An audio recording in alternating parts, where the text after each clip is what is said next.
এই অসাধারণ সুন্দর এবং অসাধারণ তাৎপর্যপূর্ণ এবং গুরুত্বপূর্ণ এই অনুষ্ঠানের যারা উদ্যোক্তা ভয়েস অফ বহুজন, তাদেরকে কৃতজ্ঞতা জানাই আমাকে এখানে ডাকার জন্য। এই এরকম একটি অনুষ্ঠান দেখার এবং শোনার, এটা আমার কাছে আমার মনে হয় যে এটা হচ্ছে খুব গুরুত্বপূর্ণ একটি বিষয়, একটা গুরুত্বপূর্ণ প্রাপ্তি। দেখুন, আপনারা আজকে এই অনুষ্ঠানটা যে করছেন, এটা যে আজকের পরিস্থিতিতে কতটা গুরুত্বপূর্ণ সেটা আজকে এই সময়টাকে দেখলে বোঝা যায়। মানে সুধাকরবাবু অত্যন্ত সুন্দরভাবে বিষয়টাকে উপস্থিত করেছেন। সারা পৃথিবী আজকে যেরকম একটা হিংসা, দেশ, যুদ্ধ, মৃত্যু এর মধ্য দিয়ে যাচ্ছে, তাতে করে গৌতম বুদ্ধ এবং অশোকের যে নীতি, সেটা যে খুব প্রাসঙ্গিক আজকের দিনে, এটা তো বলার অপেক্ষা রাখে না। পাশাপাশি সেটা হচ্ছে যে আমাদের দেশেও যেভাবে আজকে ঘৃণা এবং বিদ্বেষের চাষ হচ্ছে, সেই ঘৃণা এবং বিদ্বেষের চাষের বিরুদ্ধে অশোকের ধর্ম, গৌতম বুদ্ধের ধর্ম এবং অশোকের ধর্ম, এই বিষয়গুলো যে কতটা গুরুত্বপূর্ণ সেটা আজকে আমরা এখানে হয়তো খুব কমজনই আছি, সেটা গুরুত্বপূর্ণ নয়, সংখ্যাটা এখানে খুব গুরুত্বপূর্ণ নয়। গুরুত্বপূর্ণ সেটা হচ্ছে যে এই মতটা আমার মনে হয় সেটা হচ্ছে যে সারা ভারতেই এরকম বহু সংখ্যক হয়তো ক্ষুদ্র ক্ষুদ্র গোষ্ঠী তারা আজকের দিনটাকে পালন করছেন। ইতিহাস নিয়ে বিভিন্ন তর্ক বিতর্ক থাকবে, ইতিহাসকে বিভিন্নভাবে দেখা, এই ভিন্নতা থাকবে, কিন্তু এই ভিন্নতার মধ্যেও একটা ঐক্যের সুরও থাকবে। আমরা হয়তো এই ঘরে যারা আছি তারা সকলেই এই বিষয়ে একমত হব, সেটা হচ্ছে যে আমাদের দেশে দুটো প্যারালাল ধারা আছে। দুটো প্যারালাল মানে হচ্ছে যে তারা পরস্পরের বিপরীত বটে এবং পরস্পরের সঙ্গে তার আজীবনের সংঘাতও রয়েছে। এই দুটি ধারা আমাদের দেশে চিরকাল আছে। একটি ধারা মানুষকে বিভক্ত করেছে, মানুষের মধ্যে বিভাজন তৈরি করেছে, একের অন্যের বিরুদ্ধে ঘৃণা এবং বিদ্বেষের চাষ করেছে, সেটা আজও আমাদের দেশে খুব ডমিনেটিং আকারে, আধিপত্যকারী আকারে রয়েছে। এইটা একটা ধারা রয়েছে যা মানুষকে বলেছে শূদ্র, মানুষকে বলেছে অস্পৃশ্য, যাকে ছোঁয়া যায় না সে হচ্ছে অপবিত্র, যাকে ছুঁলে যে ছুঁচ্ছে সেও অপবিত্র হয়ে যাচ্ছে, রাস্তাঘাট অপবিত্র হয়ে যাচ্ছে, তার ছায়া পড়লে অপবিত্র হয়ে যাচ্ছে। এইভাবে সে মানুষকে দেখেছে। এইরকম একটা ধারা আমাদের দেশে আছে।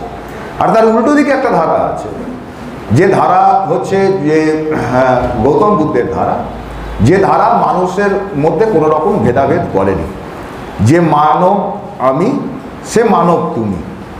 আর ওই ধারা বলেছে যে ছুঁলে অপবিত্র হবে, ছুঁলে অশুচি হবে, সুতরাং অস্পৃশ্য মানুষের মধ্যে অস্পৃশ্যতা তৈরি করেছে। আর আরেক দল বলেছে সেটা হচ্ছে যে মানব আমি সে মানব তুমি, বা যে মানব তুমি সে মানব আমি, সবাই মানুষ। এই দুটি ধারা পরস্পরের সাথে সংঘাতে গেছে। তার নাম আপনি যাই দিতে পারেন। একটি ধারাকে আমরা মনুবাদ, ব্রাহ্মণ্যবাদ, যে কোনো নাম দিন, যে নাম পছন্দ দিন, কিন্তু তার কন্টেন্ট, তার মর্মবস্তুটা তাতে পাল্টাবে না। নাম পাল্টালে তার মর্মবস্তুটা কিন্তু পাল্টাবে না। তার মর্মবস্তু হচ্ছে ঘৃণা এবং বিদ্বেষের ওপর দাঁড়িয়ে, হানাহানির ওপর দাঁড়িয়ে যে ধারাটা আজ পর্যন্ত ভারতবর্ষে অত্যন্ত শক্তিশালী অবস্থায় রয়েছে। আর তার উল্টো দিকে একটা ধারা, যেটা ভারতবর্ষে একসময় ডমিনেটিং ছিল, একসময় শক্তিশালী ছিল, তাকে নানান রকমভাবে পাকে চক্রান্তে তাকে আজকে মানে সে কিছুটা পিছিয়ে আছে, কিন্তু আগামী দিনে আমরা জানি যে সত্যের জয় হবে। সম্রাট অশোক ছিলেন এই দ্বিতীয় ধারার সম্রাটদের মধ্যেও দুই ধারার অনুসরণকারীরা আছেন। শশাঙ্কের কথা আসতো, শশাঙ্ক যেমন একটি ধারার অনুসরণকারী, ঘৃণা বিদ্বেষের অনুসরণকারী। আর সম্রাট অশোক ছিলেন হচ্ছে যে সেই ধারার অনুসরণকারী যা গৌতম বুদ্ধের দ্বারা প্রতিষ্ঠিত। এই যে একটা খুব গুরুত্বপূর্ণ কথা আসছে, আমি যে কথাগুলো আমি রিপিট করব না, যে কথাগুলো দু একটি কথাকেই আমি একটু পিন পয়েন্ট করতে চাইব, যে এই যে ধর্ম নিরপেক্ষতা একটা যে কথা আমরা জানি, আমাদেরকে অনেক সময় বলা হয়েছে যে এই ধর্মনিরপেক্ষতা, এই যে কনসেপ্টটা, এই যে ধারণাটা, সেটা পশ্চিম থেকে আমাদের নিতে হবে, ফরাসি বিপ্লব থেকে নিতে হবে, সেটা রুশো, ভল্টেয়ার, মন্তেস্কু থেকে নিতে হবে। সেইখান থেকে আমরা বোধহয় এই ধর্মনিরপেক্ষতার জায়গাটা পাবো। কিন্তু আজ থেকে এই যে 2330 বছর আগে, মানে আজকে আমরা 2330তম, ঠিকই বলেছেন, 304 খ্রিস্টপূর্বাব্দ হচ্ছে অশোকের জন্মদিন। এটা মেজরিটি অফ হিস্টোরিয়ানস তারা এই বিষয়ে একমত। সুতরাং সেই সময় অশোক যে সাম্রাজ্যটা তৈরি করেছেন বা যে রাজত্বটা করছেন, সেখানে আমরা প্রথম ধর্মনিরপেক্ষতার ইয়েটা দেখছি। এই যে ধর্ম এবং ধম্ম, এই দুয়ের মধ্যে যে ফারাক, এটা খুব সুন্দরভাবেই আগের বক্তারা বলেছেন যে অশোক যখন ধম্ম বলছেন তখন সেটা সুশাসনের কথা বলছেন, রাজ্য শাসনের নীতির কথা বলছেন, একটা সংবিধানের কথা বলছেন। তিনি ব্যক্তিগতভাবে বুদ্ধিস্ট, কিন্তু ব্যক্তিগতভাবে আমি বুদ্ধিস্ট বলে আমি প্রধানমন্ত্রী হতে পারি, আমি রাজা হতে পারি, কিন্তু আমি বুদ্ধিস্ট বলে আমি গোটা রাজ্যটাকে, গোটা রাষ্ট্রটাকে বুদ্ধিস্ট করে দেবো, এইটা অশোকের এতে ছিল না। এইটাকে আমরা বলছি ধর্মনিরপেক্ষতা। আর আজকে যারা অশোকের ওই বলছেন যে অশোক তো বোঝাই যাচ্ছিল না যে অশোক লোকটা কে। অশোক লোকটা তো হারিয়ে গেছিল, অশোক লোকটা হারিয়ে গেছিল। একটা শিলালিপি আছে যে একটা প্রিয়দর্শী বলে, একটা দেবনাম পিও বলে একটা নাম পাওয়া যাচ্ছিল কিছু কিছু রক এডিক্টে, দেবনাম পিও। কিন্তু দেবনাম পিও যে অশোক, এইটা মিলছিল না। এইটা হচ্ছে মাস্কি শিলালিপি, যেটা কর্ণাটকের মাস্কি শিলালিপিতে আমি দেখেছি। সেখানে হায়দ্রাবাদ থেকে 5 ঘন্টার রাস্তা, আপনি এতে ঢুকে যাচ্ছেন কর্ণাটকের রায়চুর জেলা। রায়চুর জেলার একটি তালুক হচ্ছে মাস্কি। সেই মাস্কি শিলালিপিতে গিয়ে দেখছি যে সেইখানে প্রথম মাস্কি শিলালিপিতেই এই দুটো নামই আছে, যে অশোক আর এবং দেবনাম প্রিয়। সেখান থেকে এটা বোঝা যায় যে ইনি হচ্ছেন সে হচ্ছে অশোক। আর আজ আমি গিয়ে দেখছি সেখানে অব্যবস্থার চূড়ান্ত, মানে খোলা জায়গা, প্রত্নতাত্ত্বিক বিভাগের আর্কিওলজিক্যাল সাইট, কিন্তু সেটা খোলা জায়গা, যে পাচ্ছে যাচ্ছে, যে পাচ্ছে তার পাশে আবার কিছু একটা লিখে দিয়ে চলে আসছে। মানে সে সাংঘাতিক বিষয়। মানে সমস্ত সাইটগুলো, সমস্ত ভারতবর্ষের সমস্ত বুদ্ধিস্ট সাইটগুলো বিশেষ করে এই ধরনের অবহেলার শিকার। তো সেইখানে অশোক এই যে ধর্মনিরপেক্ষতার আদর্শটাকে প্রচার করছেন। অশোক ছিলেন হচ্ছে, মানে অশোক যার হাত ধরে যার শিষ্য ছিলেন, তার নাম হচ্ছে মোগলিপুত্র তিস্য। যে বুদ্ধিস্ট আচার্য, তার নাম হচ্ছে যে মোগলিপুত্র তিস্য। মোগলিপুত্র তিস্য ছিলেন হচ্ছে যে কথাবস্তুর রচয়িতা। আপনি জানবেন সেটা হচ্ছে যে বুদ্ধিস্ট যে বুদ্ধিস্ট টেক্সটে গুরুত্বপূর্ণ কতগুলো টেক্সট আছে, যেমন নাগার্জুনের মূল মাধ্যমাকা কারিকা, এইটা হচ্ছে যে ডেভিয়েশনের বিরুদ্ধে লড়াই। তেমনি হচ্ছে যে মোগলিপুত্র তিস্যার যে কথাবস্তু, সেইটা হচ্ছে যে ডেভিয়েশনের বিরুদ্ধে লড়াই। বুদ্ধিস্টদের মধ্যে যে ডেভিয়েশন হচ্ছে, বিচ্যুতি হচ্ছে, তার বিরুদ্ধে মোগলিপুত্র তিস্য কথাবস্তু রচনা করেন। ওই কথাবস্তুর উপর ভিত্তি করে তৃতীয় মহাসঙ্গীতি অশোকের সময় হচ্ছে। অশোক নিজে কিন্তু পার্টিসিপেট করছেন না। দেখুন, গোটা ব্যাপারটা অ্যারেঞ্জ করছেন, গোটা মহাসঙ্গীতিকে অ্যারেঞ্জ করছেন, সেই মহাসঙ্গীতি হচ্ছে, কিন্তু অশোক ব্যক্তিগতভাবে নিজে সেখানে পার্টিসিপেট করছেন না। কেন? কারণ তিনি বলছেন যে আমি সবার রাজা।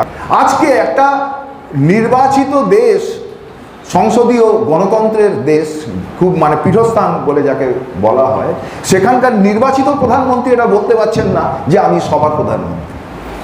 আপনি ভাবুন, আমরা কত পেছনে, মানে 2330 বছরেরও পেছনে গিয়ে আমরা চলে গেছি, যে আজকে এই কথাটা কিন্তু লোকে বলতে পারছে না। সেই সময় অশোক বলছেন যে আমি তো সবার। হ্যাঁ, কিছু তিনি করেছিলেন, সেটা আলাদা কথা। কিছু সঙ্ঘের মধ্যে কিছু উৎপাত সৃষ্টিকারী কিছু যারা ছিলেন, তাদের বিরুদ্ধে ব্যবস্থা নেওয়া হয়েছিল, সেটা অন্য কথা। কিন্তু অশোক নিজে কখনো মানে তার ব্যক্তিসত্তা এবং যে রাজসত্তা, এই দুটোকে কখনো তিনি মিশতে দেননি। এইটা একটা অত্যন্ত গুরুত্বপূর্ণ শিক্ষা।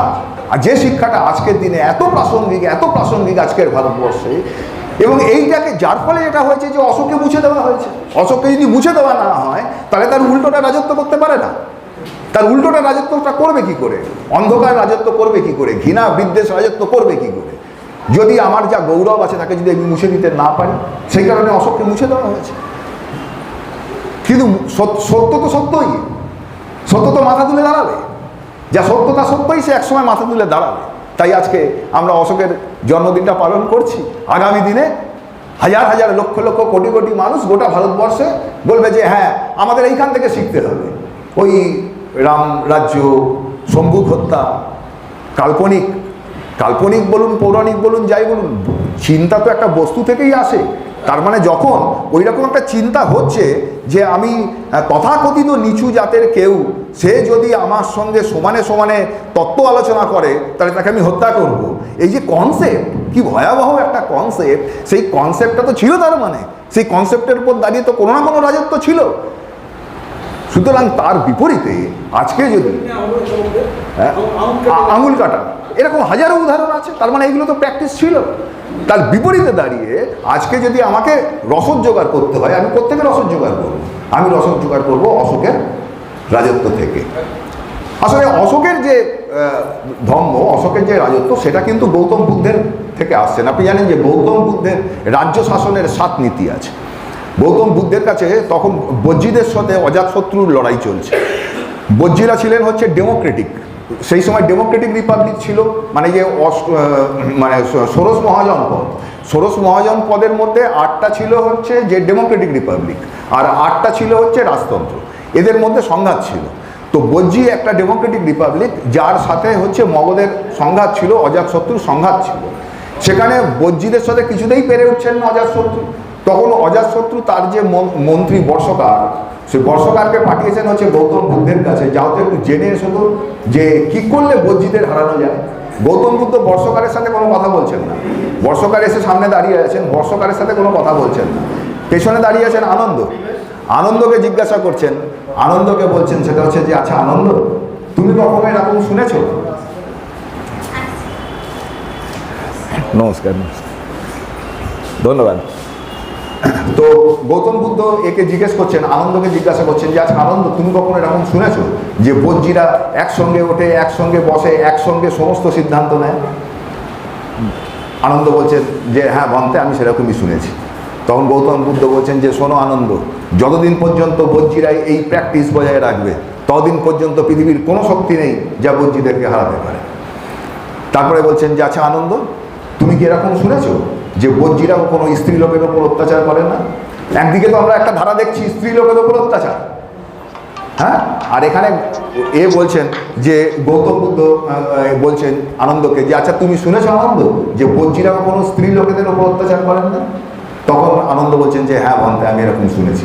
তখন গৌতম বুদ্ধ বলছেন যে শোনো আনন্দ, যতদিন পর্যন্ত বজ্জীরা এটা করবে, পৃথিবীর কোনো শক্তি নেই যা তাদের হারাতে পারে।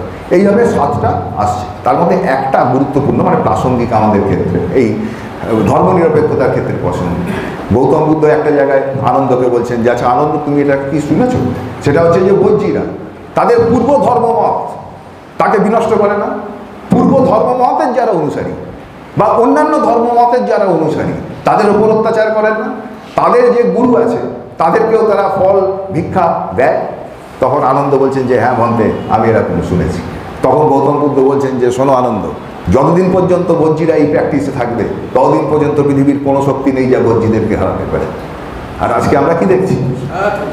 আজকে আমরা দেখছি সেটা হচ্ছে যে আমার যে রাজা, তার যে ধর্ম, সে যে ধর্মের অনুসারী, সে ধর্ম যদি অন্য কেউ পালন না করে তাহলে তার উপর অত্যাচার করবো এবং তার উপর ছবি বানাবো, তার সেখানে বিদ্বেষের চাষ করব, তাকে আমি বীর হিসেবে দেখাবো, মহান হিসেবে দেখাবো, তার জন্মদিন পালনে অস্ত্র নিয়ে ঘুরবো। এর বিপরীতে দাঁড়াচ্ছেন হচ্ছে সম্রাট অশোক। মানে অশোক সম্পর্কে অনেক ঐতিহাসিক বলেছেন যে সেই সময় তারা মানে করছেন যে অনেক ট্যাক্স নিচ্ছেন। হ্যাঁ, ট্যাক্সেশনের আওতায় সব কিছুকে নিয়ে আসা হচ্ছে, সমস্ত ইকোনমিক অ্যাক্টিভিটিসকে ট্যাক্সের আওতায় নিয়ে আসা হচ্ছে। কিন্তু কি করছেন সেটা দিয়ে? ট্যাক্স দিয়ে কী করছেন? অশোক জানেন the state has to work, স্টেটকে কাজ করতে হবে। স্টেট হাত গুটিয়ে নিতে পারে না যে না আমার পয়সা নেই আমি শিক্ষা দিতে পারবো না, না আমার পয়সা নেই আমি চাকরি দিতে পারবো না, না আমার পয়সা নেই আমি প্রজা পালন করতে পারবো না, এটা বলতে পারবে না। স্টেট হ্যাজ টু ওয়ার্ক, তার জন্য তাকে পয়সা নিতে হচ্ছে, ট্যাক্সেশনের আওতায় আনতে হচ্ছে, সেটাকে ঘুরিয়ে দিচ্ছেন হচ্ছে জনগণের দিকে। এই যে কথাগুলো এখানে বলা হয়েছে, এই যে পথ পার্শ্বে বিক্ষোভ, একের পর এক হচ্ছে যে বিশ্ববিদ্যালয় প্রতিষ্ঠা, জ্ঞানের ওপর দাঁড়ানো, কারণ গৌতম বুদ্ধের শিক্ষা হচ্ছে অজ্ঞানতাই সকল দুঃখের কারণ। সুতরাং জ্ঞান বিকাশ। আর একদিকে আমরা দেখছি অজ্ঞানতা, একটা ধারা আজকেও শিক্ষাকে ধ্বংস করে দেওয়ার জন্য গোটা ভারতবর্ষ জুড়ে, গোটা পৃথিবী জুড়ে। আমেরিকাতে শিক্ষা দপ্তরটাই তুলে দেওয়া হলো। তার বিপরীতে দাঁড়িয়ে আজকে হচ্ছে অশোক। না, থাকবে না। এমনকি তারা যদি মনু তো পরিষ্কারই বলেছেন যে যদি তারা সক্ষমও হয় তবুও তারা ধন সঞ্চয় করতে পারবেন না, কারণ তাতে ব্রাহ্মণের মনে ব্যথা অনুভব হবে, ব্রাহ্মণ দুঃখ পাবে। অশোকের যে গোটা রাজ্য শাসনের প্রণালী নিয়ে আমার মনে হয় আরও অনেক অনেক চর্চা হওয়া উচিত, সেই নিয়ে অনেক গবেষণা হওয়া উচিত। আজকে ফালতু কতকগুলো পৌরাণিক কথা বা এই সব চলছে, মানে তার উপর দাঁড়িয়ে এই সমস্ত কিছু হুল্লাট চলছে। আমরা যত বেশি করে অশোককে তুলে নিয়ে আসবো ইতিহাসের পাতা থেকে, তত বেশি আমার মনে হয় যে ওই যেটা বলছেন যে those who do not know history they cannot create history. আজকে ইতিহাসের পাতা থেকে ইতিহাসকে নির্মাণ করতে হবে, ভবিষ্যৎকে নির্মাণ করতে হবে। ইতিহাস শুধু ইতিহাসের পুনর্নির্মাণ না, তা শুধু ভবিষ্যতেরও নির্মাণ। সেই বলে আপনাদের সবাইকে ধন্যবাদ দিয়ে আমার নমো বুদ্ধায়।